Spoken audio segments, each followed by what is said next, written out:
bagay. Pero thank God po na nadaan ko sa prayers kasi pag nainis po ako, minsan talagang nakaka-fed up. Tapos ayoko lang gawin ko ano man yung ano ko, gusto ko gawin. Excited ako that time eh.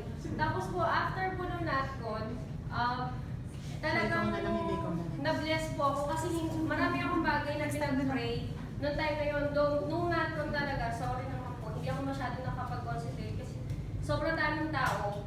So, ang gaganda rin yun, na-distract ako. Tapos after po na NatCon, nung time na yun, dasal lang po ako ng dasal.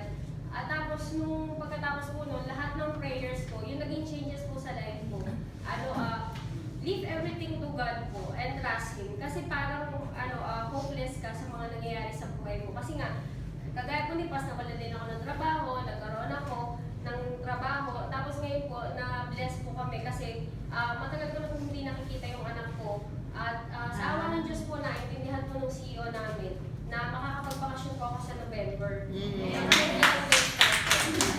Tapos another prayer po na hiniling ko sa mga ka-sisters is yung mag-grant po yung visa ng ate ko sa States. Kasi ang tagal niya na po, victim siya ng human trafficking doon. So thank God po kagabi, kasi dasal po ako ng dasal. After ng prayer po, nag-message yung ate ko, approve na po yung visa niya sa States. So,